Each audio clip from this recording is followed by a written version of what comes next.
As the fallout from the blockbuster Lions-Rams Matthew Stafford trade just continues to dissipate like a cheese fart, now we hear all the leaks are coming out about teams who were in, who made offers, had passing interest, but just came up just a little bit short. Now this is part of this is self-serving for the teams, just hedging with the fan base. Like, well, we tried.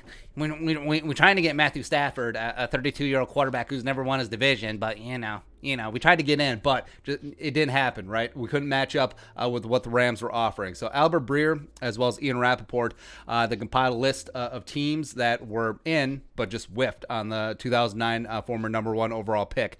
So we want to walk through a couple of these offers. And I think the Rams were just in a different galaxy. Like, even without a 2021 first rounder, it was the richest offer. Like, no teams were going to give up 2 future first round picks. Like, even if the Lions had to take Goff onto their books to do it, right? But at the top, so the Panthers were offering number 8 overall plus a late rounder. So Lions would have been sitting pretty. They would have had picks 7 and 8 back to back. If they wanted to move up, they have plenty of ammo to do that, or they could just set back and just take really solid players, and maybe one of them being a quarterback, maybe no Pants or Trey Lance. But the question is, was Teddy involved? Was Teddy going to head to Detroit? Would the Vikings have to play him twice a year? Or would the Panthers have traded Teddy elsewhere, or just straight up cut him, took on the dead cap? Remains to be seen. Broncos at 9. So I did think that the Broncos made the most sense, where they had great weapons. They had a solid left tackle in Garrett Bowles. George Payton, of course, is very intimately in tune and knows Matthew Stafford from the Vikings face him twice a year. Lions reportedly really like Drew Lock. So I do wonder what held up this one. All right, so the Broncos sending 9. Maybe the Broncos didn't want to give up 2 first-round picks and Drew Lock. That makes sense there. But man. I actually, frankly, think that the Lions potentially use this offer, the Broncos and or the Panthers, to leverage the Rams into those 2 future first-rounders. Washington at 19. So 19 overall, kind of a bad spot in this quarterback class. Like, maybe you get Mac Jones to trickle down to you, but ain't holding out hope for that. Now, they could bring back Taylor Heineke as a free agent. His experience with the Rivera and the Turners makes a lot of sense.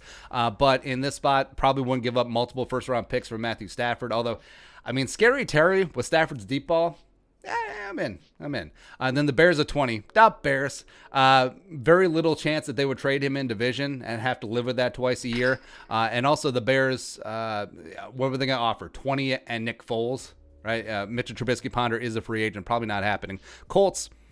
So the Colts were never really in. Like, if you're not even talking about giving up 21, it really is a non-starter. So are they happy with 4th-round pick Jacob Eason from Washington? Are they going to try to re-sign Jabroni Brisket? Who knows? Does Andrew Luck come back? Bow, God, that's Andrew Luck's music. Niners. So no official offer, but did they know that the Rams were in? Or, do they only have eyes for Kirkua, Jerome, Ezekiel Cousins? Oh, baby. John Lynch, hit me up. You know my number. And then the Jets. So the Jets didn't really make a lot of sense. The Jets are rebuilding. They do have 3 and 23 overall, plus a very high second-round pick. Now, so go young, build around a young quarterback, or build around Sam Darnold for Robert Saleh's crew. Yeah, but that doesn't really interest me. I'm more interested about teams who weren't in, who probably should have been in. So the Steelers, with Big Ben probably retiring, I mean, why not? Like, I understand that you have cap issues and you do only have the number 24 overall pick, but why not make an inquiry? I mean, Pittsburgh would and should be intriguing to Stafford because they have a great receiving core, even if Juju Smith-Schuster leaves. Plus, Mike Tomlin is a phenomenal head coach, and your quarterbacks are Mason Rudolph and Dwayne Haskins and Josh Dobbs. Great. Cool. Dolphins. So the Dolphins were on the cusp of the playoffs last year, a combination of Tua and Fitzmagic. Now, if they can't re-sign Fitzmagic and they're not completely sold on Tua, could Stafford have been that guy on South Beach? But they do have 3 and 18.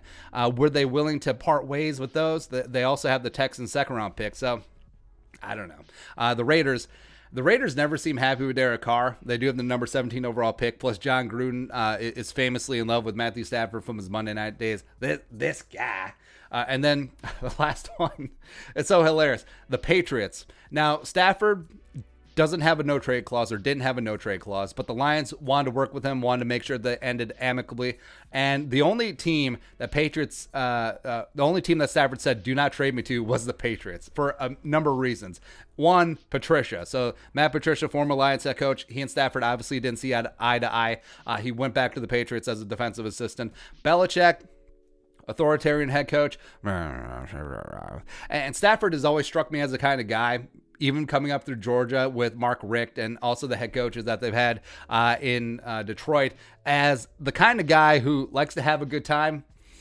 I don't know, maybe doesn't work the hardest. It's possible. So I don't think him and Belichick would have been copacetic. Plus, I mean, frankly, the Patriots' skill position players, I mean, Jacoby Myers, the corpse of Julian Edelman, what else he got? Not really that much. So I understand why he wouldn't want to go to New England. So I think the Rams just frankly came in and curb stomped all these other offers. Probably the only team to offer multiple ones, even though they are future 2022, 2023. And I wouldn't be shocked if the Lions and Brad Holmes really leverage the Panthers and the Broncos offers to get those multiple ones from the Rams. So there you go. But I mean, the fallout, I love trades. I love big-ass trades, baby. Big-ass, thick trades. Can we have more? Like, can we do a Kirk? Don't jinx it. But your thoughts. Other teams were in on Stafford, I guess. Let us know in the comment section below. Subscribe for daily Vikings takes. Must support that work. Post some of them up. Until next time. Skol. Production value.